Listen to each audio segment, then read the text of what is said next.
बोलो जयकारा बोल मेरे श्री गुरु महाराज की जय। सभी गुरुमुख प्रेमियों से सप्रेम जय सच्चिदानंद। इंसान जीवन भर अपने स्वार्थ के लिए, अपने सुख के लिए यत्न करता है, प्रयत्न करता है। जो कुछ मिला है परमात्मा की ओर से मिला है।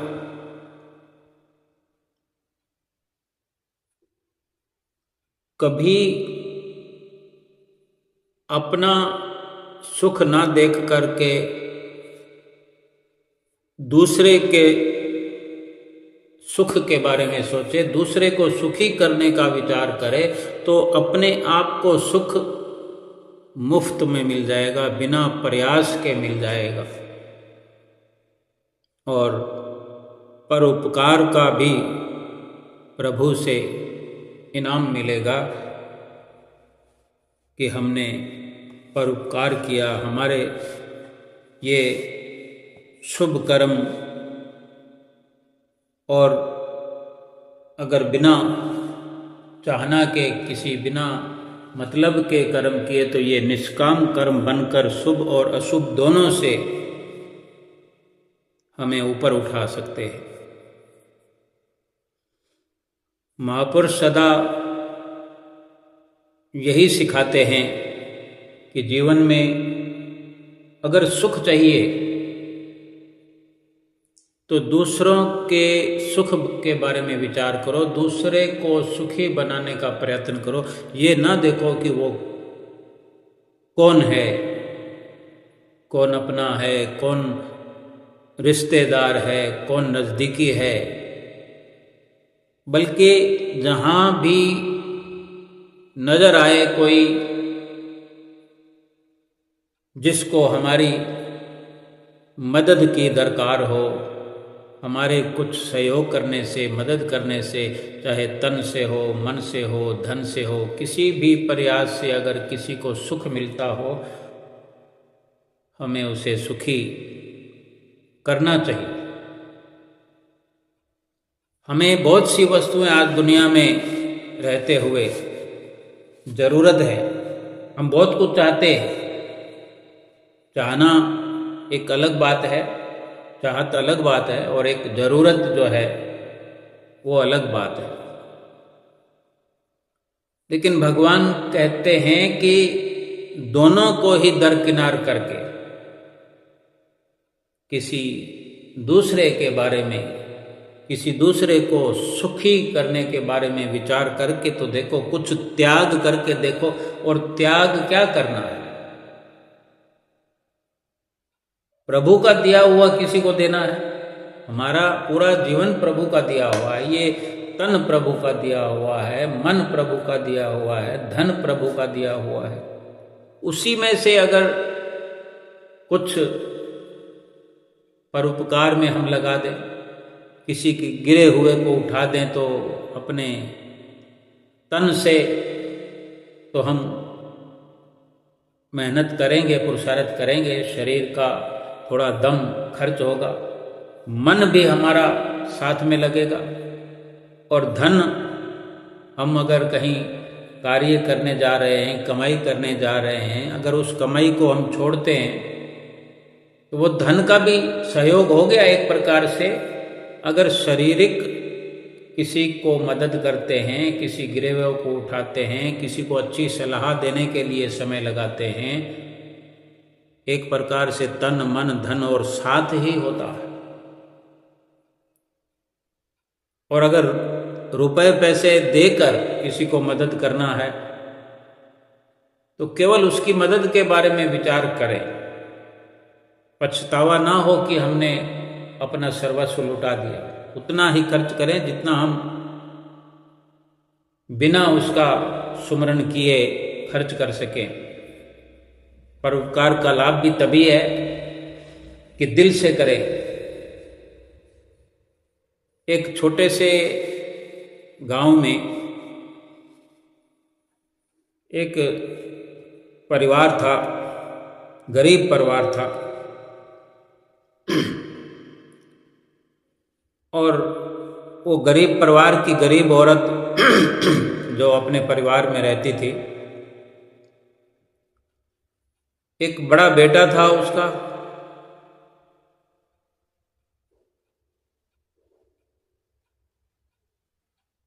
बड़ा छोटा एक ही बेटा था। और वो औरत जो कुछ घरों में काम करके, सेठ साहूकारों के घरों में काम करके वो अपना गुजारा करती थी, बच्चे के लिए जो भी व्यवस्था हो पाती, ये तो हम समझते हैं कि गरीबों का गुजारा कैसे चलता है। तो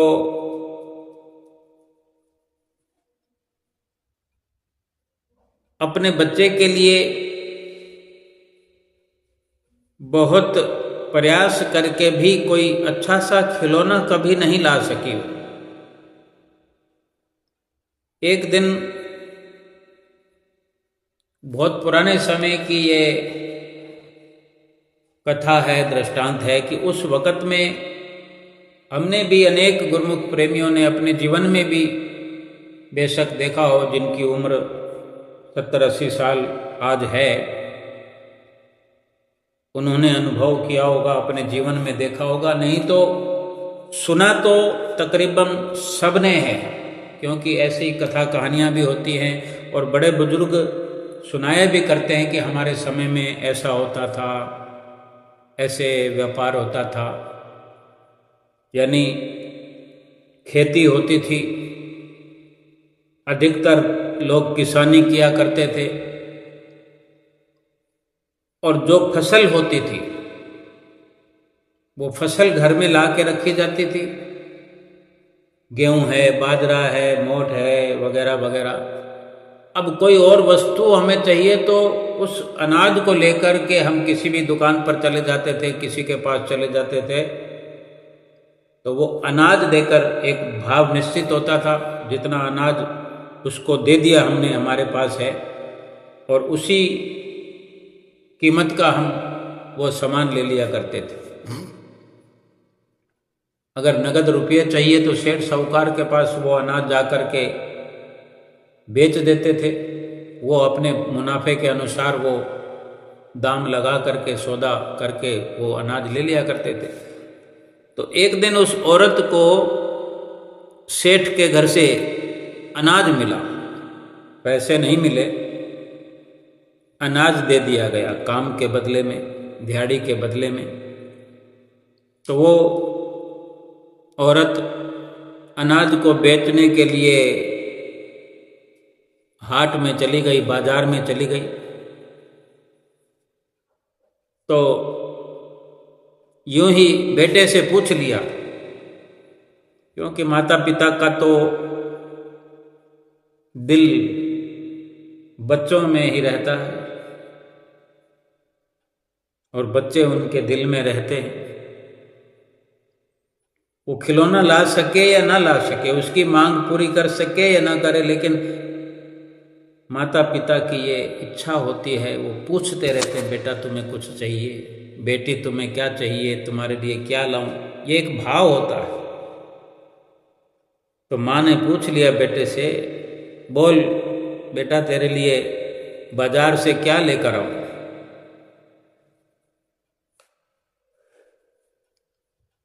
तो बेटे ने झट से जवाब दिया, जैसे वो भी अपने अंदर अपनी मांग को छुपाए हुए था।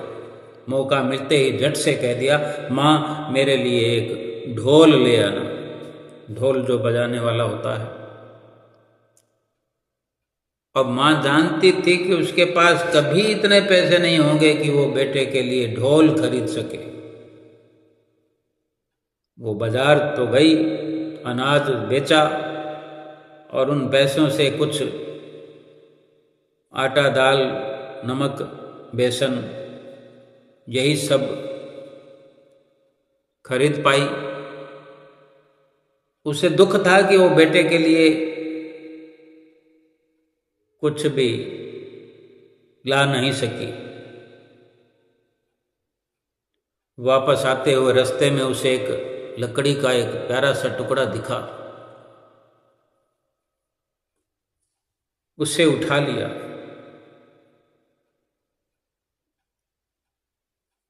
लकड़ी का टुकड़ा थोड़ा सुंदर था,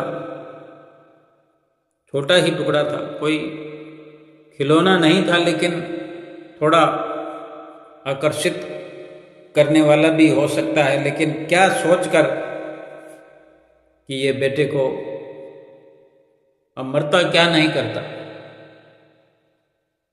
उसके पास यही कुछ था, रास्ते में पड़ा हुआ मिल गया और आकर के बेटे को दे दिया। अब बेटे की तो कुछ समझ में नहीं आया, कुछ कहता भी नहीं है माँ से कि मैंने तो तुम्हें कहा था कि ढोल लेकर आना। वो भी जानता था कि माँ नहीं ला सकी, इतने पैसे उसके पास कभी होते नहीं हैं, मालूम है कि हम गरीब हैं। अब दिन के समय तो वो खेल कूद में, उस वक़्त स्कूलों की पढ़ाई वगैरह तो होती नहीं थी।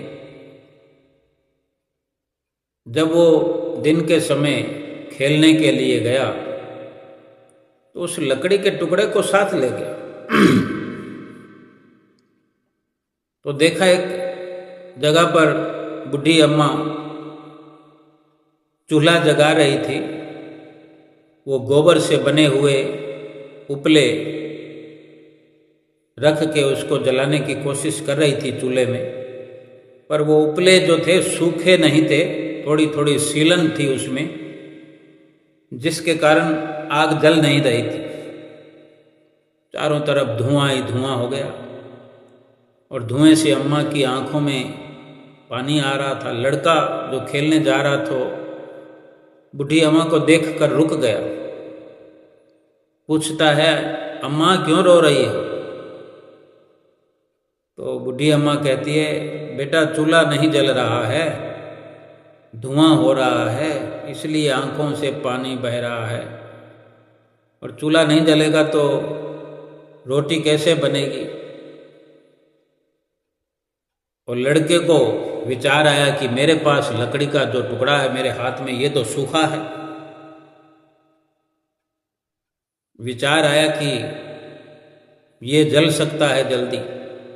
तो अम्मा को कहता है अम्मा ये टुकड़ा लकड़ी का ये डाल लो उपलों के साथ, ये जल्दी आग पकड़ेगा, सूखी सूखी लकड़ी है।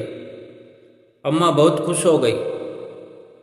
उन्होंने लकड़ी का टुकड़ा आग के साथ रखा तो थोड़ी देर में ही वो लकड़ी आग पकड़ गई और साथ में कुछ उपले भी जलने लगे, यानी रोटियां बन गई। उन रोटियों में से एक रोटी उस लड़के को भी मिल गई। लकड़ी उसके हाथ में थी, वो चली गई, अब उसके हाथ में एक रोटी है। अब वो रोटी लेकर चल पड़ा है। चलते चलते उसे एक कुम्हारन मिली। उस कुम्हारन का बच्चा मिट्टी में ऐसे लोट-पोट हो रहा था, जोर जोर से रो रहा था। वहाँ फिर जा कर के वो लड़का रुका जिसके पास रोटी है और खड़ा होकर पूछ रहा है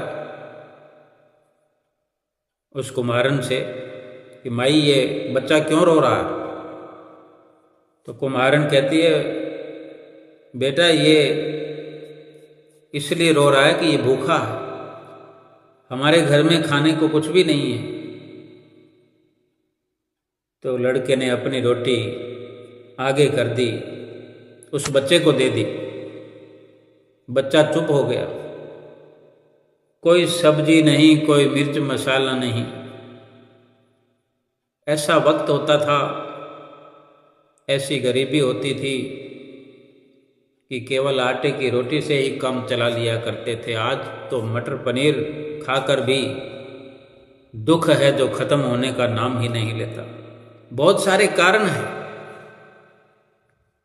खैर हमारा जो विषय है वो कुछ त्याग करने का, किसी को सुखी बनाने का, किसी को मदद करने का, एक अपरिपक्व लड़का है जो पूरा युवा भी नहीं, पूरा जवान भी नहीं है, उसकी सोच और उसकी त्याग की भावना, परोपकार की भावना से कुछ अगर हम सीख पाएं, समझ पाएं।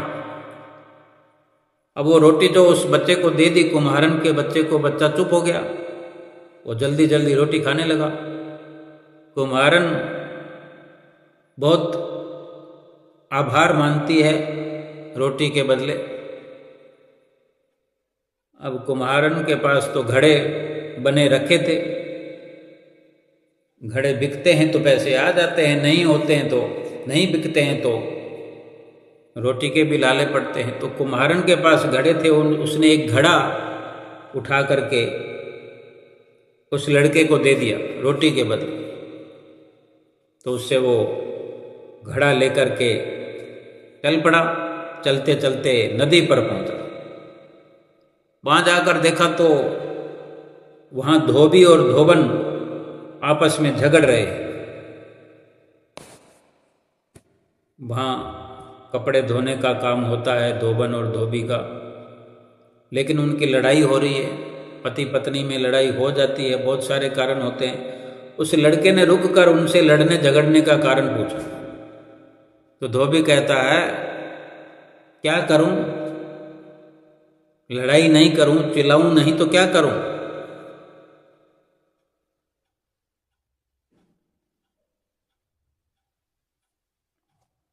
तो और धोबन कहती है कि ये नशा करता है और नशे में इसने घड़ा फोड़ दिया, अब मैं कपड़े किस में उबालूं। अब लड़के को कुछ ज्यादा समझ में नहीं आया, लेकिन लड़के ने कहा कि घड़ा फूट गया है ना तुम्हारा, कपड़े नहीं धो पा रहे हो, झगड़ा मत करो, ये मेरे पास घड़ा है, ये तुम ले लो। वो अब इतना बड़ा घड़ा पाकर के धोबी खुश हो गया और अपने को कपड़े धोने का इंतजाम उसको मिल गया। उस घड़े के बदले में धोबी ने एक कोट दे दिया उस लड़के को। तो वहां से कोट लेकर चल पड़ा। चलते चलते वो एक पुल पर पहुंचा। वहां उसने एक आदमी को ठंड से ठिठुरते हुए देखा। उस बेचारे के शरीर पर कोई कुर्ता तक भी नहीं था, कंबल तो दूर की बात है। उससे लड़के ने पूछा, भाई तुम्हारा कुर्ता कहाँ है। तो आदमी वो कहता है ठंड से ठिठुरता हुआ, मैं घोड़े पर बैठकर शहर जा रहा था, कुर्ता नहीं है उसके पास पहनने को, लेकिन घोड़ा पास में खड़ा हुआ है। वो कहता मैं इस घोड़े पर बैठकर शहर जा रहा था। सेठ आदमी है, शहर जा रहा था और रास्ते में मुझे डाकुओं ने लूट लिया, मेरे से सब छीन लिया और कुर्ता तक मेरा उतरवा लिया। लड़के ने कहा कोई बात नहीं, चिंता मत करो, ये कोट पहन लो। उस आदमी ने वो कोट ले लिया, सुंदर कोट था।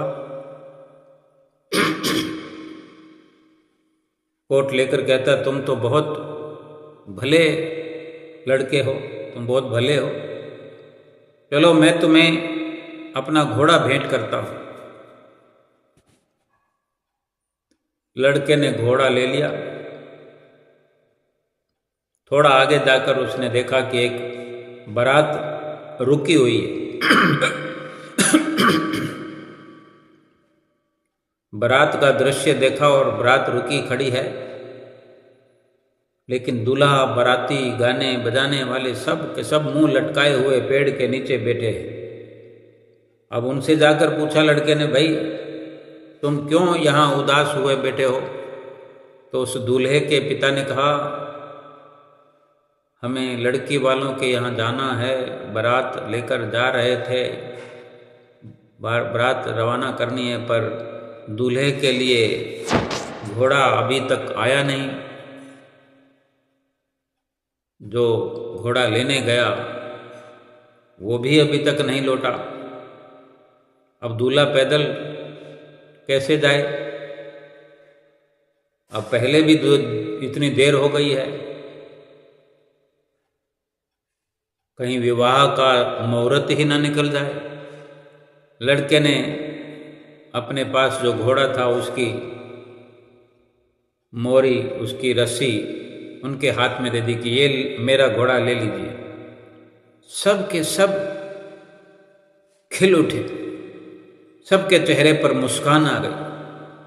ऐसे लग रहा था कि बेजान शरीरों में जान आ गई, क्योंकि इसी वजह से सब के सब परेशान थे, कितने ही लोग।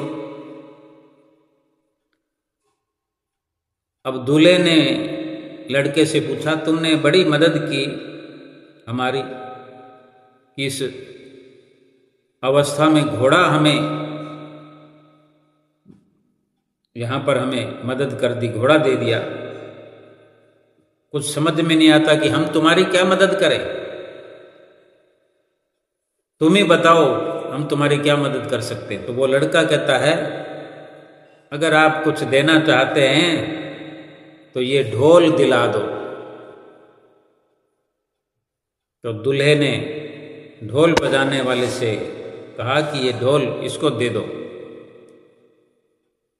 उसको ढोल मिल गया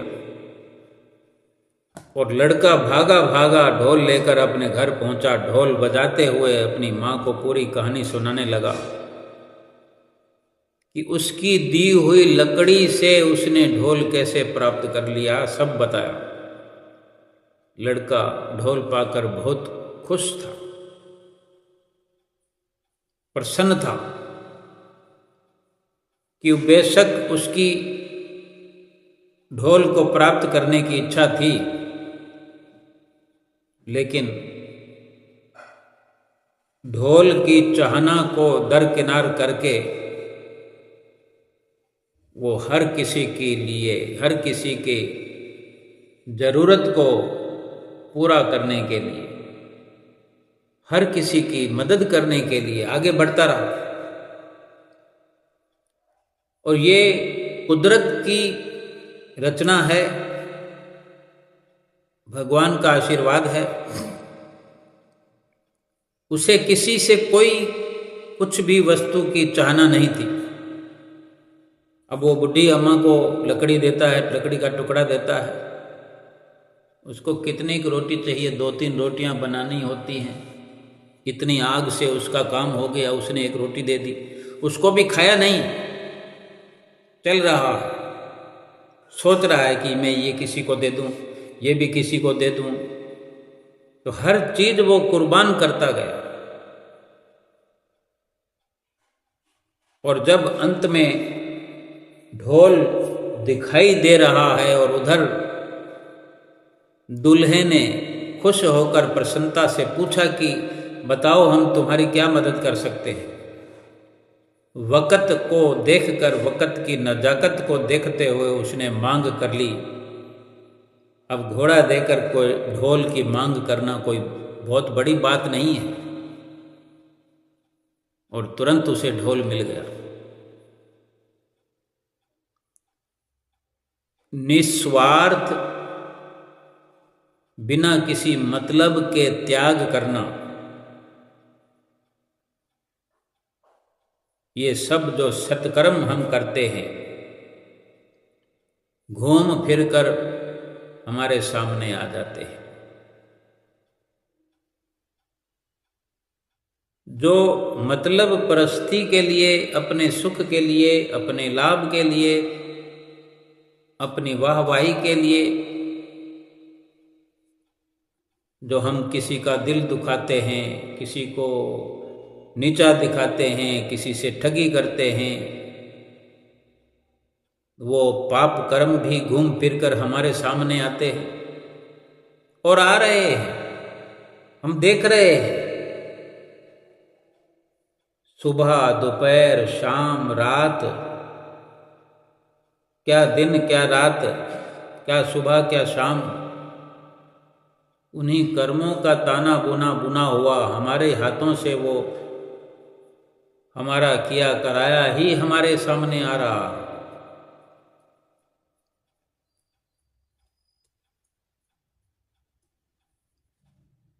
वक़्त का जो इंतजार करता है, अपने प्रारब्ध पर विश्वास करता है और सत्कर्म का अपने अंदर जोश रखता है कि सत्कर्म करने हैं, जितना हो सके त्याग करना है। केवल किसी को अगर हम कुछ देने के लिए, किसी को बांटने के लिए, दान करने के लिए हम नहीं जाते, कम से कम ये त्याग का भाव ही अपना लें कि हम कुछ कमाई का त्याग कर दें, समय निकाल करके भगवान का भजन करें, किसी कामना के बिना भगवान का ध्यान करें। हमें सद्गुरु यही सिखाते, महापुरुष यही समझाते। वक्त का कुछ भी भरोसा नहीं है। मिथ्या अभिमान लेकर के, मिथ्या मान सम्मान का विचार हम अपने अंदर लेकर भगवान को भूले हुए, भगवान का नाम भुलाए हुए जीवन व्यतीत करते चले जा रहे हैं। और जो पाप, बुराइयां, ठगियां और जो बुराइयां अपने अंदर भरे हुए हैं, वो कोई और नहीं,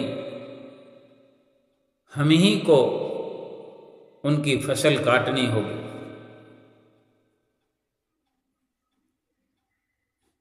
वास्तव में एक एक कर्म, छोटे से छोटा भी भुगतना पड़ता है, भुगतना पड़ेगा और हम भुगत रहे। सतगुरु की शरण मिल जाए, सतगुरु से नाम की बख्शिश हो जाए, निस्वार्थ भाव से निष्काम कर्म दिल से करता जाए, किसी भी प्रकार की कामना न रखे, फल की इच्छा न रखे। गाने वालों ने गाना भी गाया है, कर्म किए जा फल की इच्छा मत कर ए इंसान, जैसे कर्म करेगा वैसा फल देगा भगवान। यानी भगवान पर भरोसा तो रखो। अगर सत्कर्म करेंगे, किसी को सुखी करेंगे, किसी को खुशियां बांटेंगे, किसी के चेहरे पे मुस्कान लाएंगे, किसी के आंसुओं को पोंछने का काम करेंगे, प्रत्यक्ष में उस लड़के ने सब कुछ अनुभव किया, एक जुनून सा लिए हुए एक के बाद एक की मदद करता चला गया, उसकी मनोकामना पूरी हो गई। भगवान हर किसी के कर्मों पर नज़र रखते हैं, हर किसी की भावनाओं को ध्यान में रखते हैं। भगवान के लिए कोई मुश्किल नहीं है कुछ भी, कुबेर का खजाना भी हमारे आगे कर दे। हमें तो सतगुरु की शरण मिली हुई है।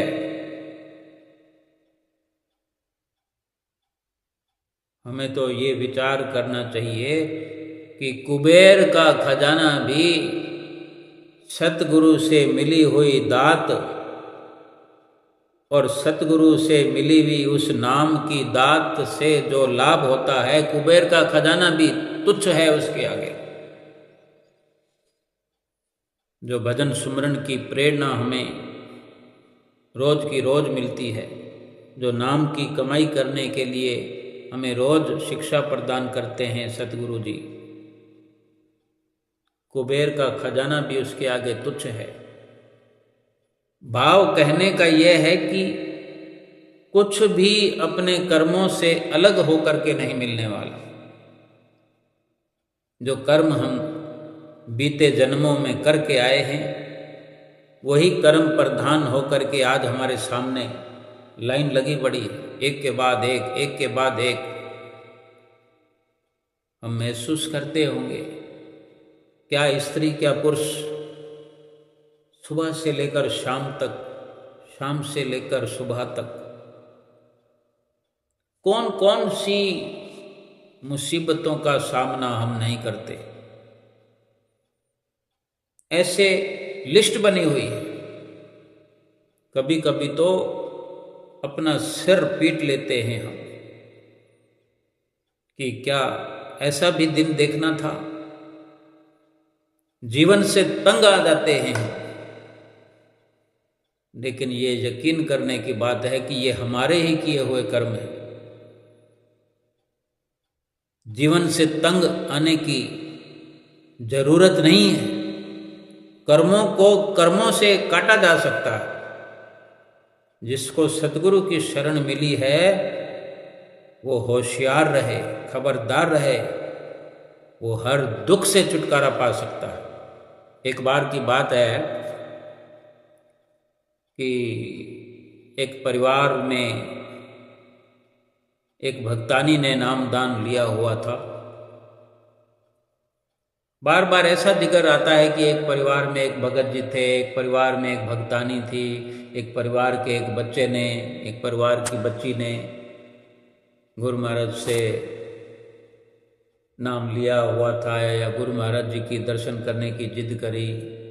ऐसे कई प्रकार के, वो इसलिए कि कोई एक होता है परिवार में। अगर कोई एक हो नाम लिया हुआ सतगुरु का सेवक, उनके साथ में, उनके संग में, उनकी संगत में रहने वाले परिवार के लोग नाम लिया हुआ भक्ति करने वाला, चाहे उम्र में छोटा हो, बड़ा हो, स्त्री हो, पुरुष हो, बुजुर्ग हो, बच्चा हो, वो अपने निष्काम कर्मों की, अपनी भक्ति के संस्कारों से वो हर किसी से बहुत बड़ा है। उसका मुकाबला कोई नहीं कर सकता। ये नाम की ताकत है।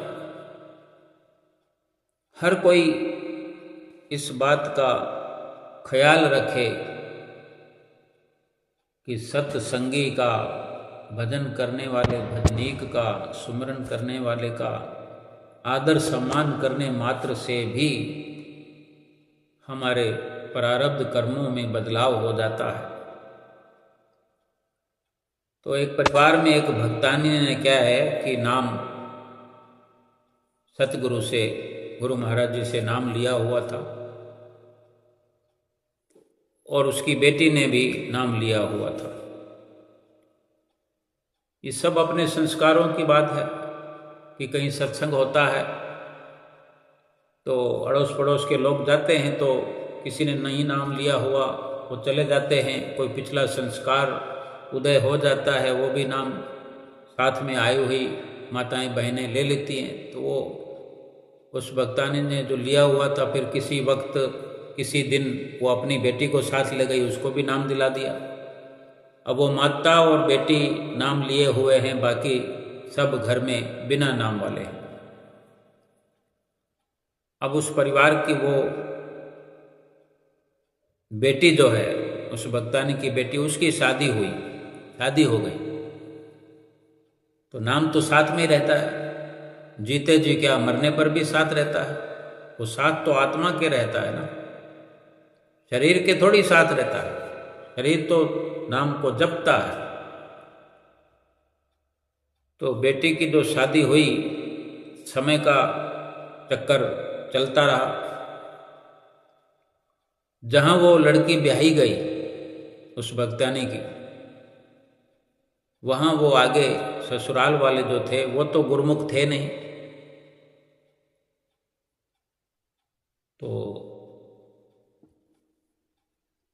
ना वो अगर वो गुरुमुख नहीं तो कुटिया पर जाने का कोई मतलब ही नहीं, सत्संग में जाने का कोई मतलब ही नहीं।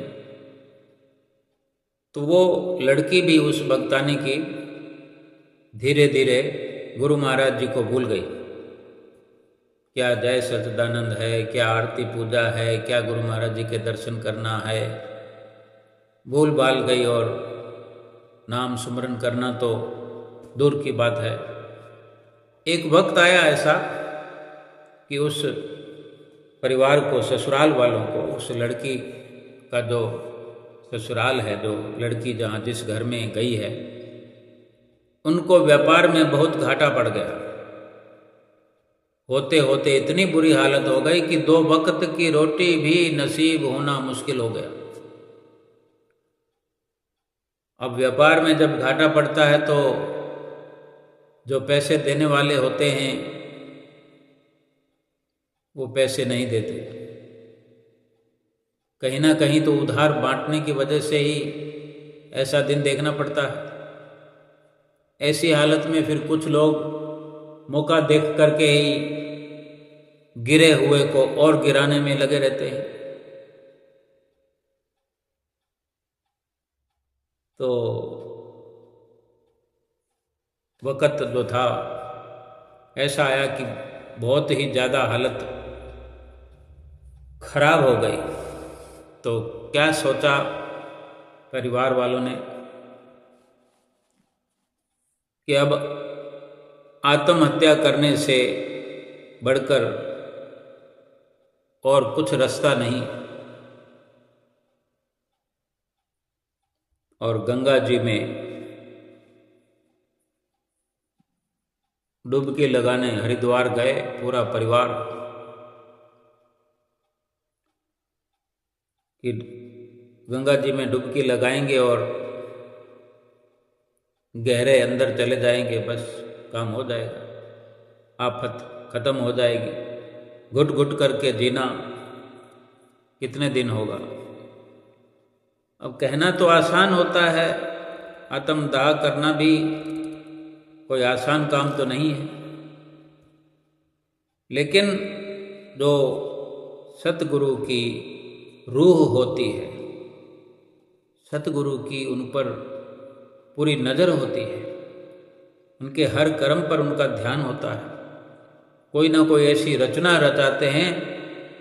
अब वो पहले बेटी उनके घर आई, फिर ये घाटा लगा, जाने क्या सतगुरु की लीला थी।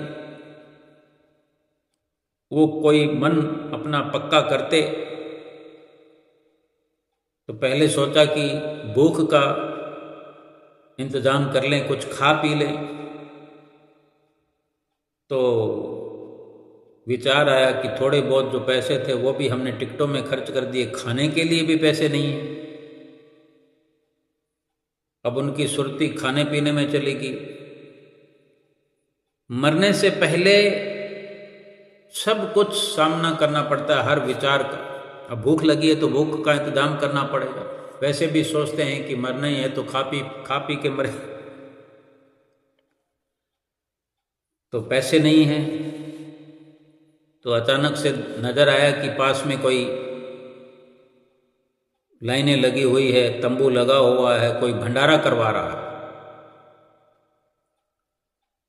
तो पूरा परिवार जाकर लाइन में लग गए। अब यूं तो हर कोई अपनी अकड़ दिखाता हो, धौंस दिखाता हो, मान मर्यादा सब कुछ करता हो, लेकिन जब भूख लगती है कुछ दिखाई नहीं देता कि ये झूठा है या दाल है या खिचड़ी है, भात है। नींद आती है जब कोई नज़र कुछ भी नहीं आता कि बेड है, बिस्तर है कि नहीं है। जमीन पर सो जाते हैं, सब कुछ धरा रह जाता है। ऐसे मान सम्मान का, ऐसे अहंकार का, ऐसे पद वैभव का ना होना बेहतर होता है। भगवान तो कोई ना कोई रास्ता निकालते हैं, सतगुरु की कृपा उन पर बरस रही है। अब भंडारे की लाइन में लगे हुए हैं। तो उसी लाइन में खड़े हुए उस भगतानी की नज़र एक दुकान पर गई, मोबाइल रिचार्ज की दुकान पर नज़र पड़ी। वो दुकान जो थी वो किस्मत से गुरु महाराज जी के भगत की थी, सेवक की थी। गुरु महाराज जी का कोई अनुयायी था। उस दुकान के अंदर मंदिर जो था, उस मंदिर में श्री श्री 108 श्री पंचम पातशाही गुरु महाराज जी विराजमान हुए। वो लड़की अब तो वो भक्तानी बन चुकी थी, तो वो देख रही है कि श्री गुरु महाराज जी विराजमान हैं। अब कितना समय हो गया, कितने साल हो गए शादी हुए, गुरु महाराज जी को भुला दिया, नित्य नेम भुला दिया, सुमरन करना तो दूर की बात है, किसी से जय सच्चिदानंद कहने का भी अवसर नहीं मिलता था। वो उस दुकान में गई, वो लड़की, वो भक्तानी, पूछने लगी, ये श्री आनंदपुर वाले गुरु महाराज जी है ना? तो वो दुकान वाले ने कहा, हाँ जी वही है। तो उस लड़की ने, उस भक्तानी ने पूछा कि यहाँ कहीं पर कुटिया है? क्योंकि अपने शहर में तो वो अपनी माता के साथ कुटिया पर जा कर के आना जाना रहता था, नाम मिल गया था। लेकिन अब जहाँ ये आई है उसको तब से ही वो जो भूल हुई, ऐसी एक पर एक भूल होती चली गई। न कुटिया का कभी जिक्र हुआ, न कभी वो जा पाई, न सत्संग, न कथा, न कीर्तन। अब उसको ऐसी दुखद अवस्था में गुरु महाराज जी ने प्रेरणा दी, उस लाइन में लगाया। गुरु महाराज जी ने अपनी झलक दिखाई और दुकान में वो चली आई। और वो भगत जी कहते हैं दुकान वाले के, हाँ कुटिया यहीं पर है, और आश्रम का उनको पता ठिकाना समझा दिया। अब वो पूरा परिवार, जो भी जितने लोग थे, 5-4 लोग थे, सास ससुर, वो लड़की, कोई बच्चा होगा, तो परिवार वो आश्रम पर चले गए, जो पता ठिकाना वो दुकान वाले ने बताया। तो वहाँ पर एक बहन जी सेवा में रहते हैं, तो उनको, परिवार को अंदर बिठाया बहन जी ने। श्री गुरु महाराज जी सब कार्रवाई करते हैं, कर रहे हैं। हमें तो समझना है कि गुरु महाराज जी हमारे लिए क्या करते हैं। सब कुछ करते हैं और सब कुछ कर सकते हैं, वो सब कुछ करन करावनहार है। तो वहाँ जा कर के कुटिया में अंदर बैठ कर के पहले तो श्री गुरु महाराज जी को उस भक्तानी ने, उस लड़की ने माथा टेका और सारी कहानी बहन जी को सुनाई। उस लड़की ने, सास ससुर वो बैठे रहे, सुनते रहे वो भी। तो सब माथा टेकने लगे गुरु महाराज जी को। जब माथा टेकने लगे तो उन भगत जी को किसी का जो पैसा आना था, रोक रखा था, जिस कारण बुरे दिन आ गए थे, उन्हीं में से किसी पार्टी का फोन आया कि आपके पैसे हम आज शाम को दे देंगे, आप आकर ले जाओ। उस वक़्त से जाने क्या कृपा होनी शुरू हुई, तो पूरे परिवार का श्री गुरु महाराज जी पर वहीं विश्वास हो गया। और मन में सोच रहे कि माथा टेकते ही कृपा शुरू हो गई। तो वहाँ कुटिया पर रहने वाली वो बहन जी भी सब देख रही थी, सुन रही थी। सबको सलाह दी कि गुरुमुखों, आप नाम का दान ले लो, नाम की कमाई करो, भजन स्मरण करो, नित्य नियम करो। हमारे श्री गुरु महाराज जी फरमाते हैं कि 2 घंटे भजन स्मरण करने से हर प्रकार के संकट दूर हो जाते हैं। जो 2 घंटे भजन स्मरण करेगा, ये लोक तो लोक, परलोक भी संवर जाता है। आप पर जो भी संकट हैं सब के सब दूर हो जाएंगे। तो पूरे परिवार ने, जो कभी कहीं जाते नहीं थे, नाम लेने के लिए उस बहन जी से विनती करने लगे। तो बहन जी ने कहा, हमें तो आज्ञा नहीं है, आप हमारी बाई जी से नाम ले सकते हो और वो फलानी जगह पर हैं, आप वहाँ चले जाओ। पास में जहाँ वो रहते थे, तो वहाँ से उनको दिल्ली जाना पड़ेगा। उनका दिल्ली में बाई जी हैं अभी। तो वो परिवार कहता हमारे पास तो पैसे नहीं है। तो वहीं बहन जी ने दिल्ली पहुंचने का सारा खर्चा भी दिया उनको। वहां जाकर बाई जी से नाम दान लिया। उसके बाद नाम की कमाई करने लगे।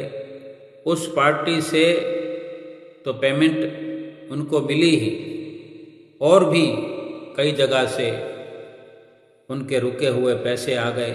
उनकी रोजी रोटी का बंदोबस्त होता चला गया। धीरे धीरे वो इस मुकाम पर पहुंच गए, नित्य नियम करते हुए, भजन स्मरण करते हुए, भजन स्मरण के प्रताप से, प्रभाव से, सतगुरु के आशीर्वाद से ऐसे मुकाम पर पहुँचे कि उनका कारोबार जोरों शोरों से पहले से भी अधिक चलने लगा। ये श्री गुरु महाराज जी का सहारा जो उनको मिला, कि वो वक्त देखा उन्होंने कि एक टाइम की रोटी के भी मोहताज हो गए थे और आत्म हत्या करने के लिए चले थे। और फिर ऐसा वक्त आया कि वो उन दिनों को याद करके कि हम कभी भंडारा खाने के लिए लाइन में लगे थे सड़क पर,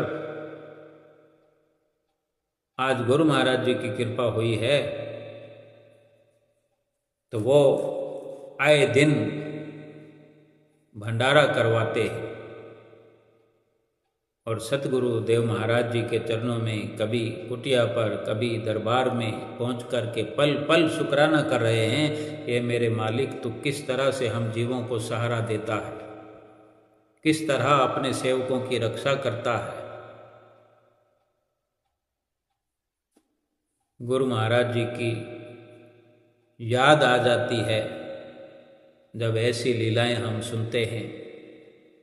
ये कोई एक विरली लीला या कथा नहीं है।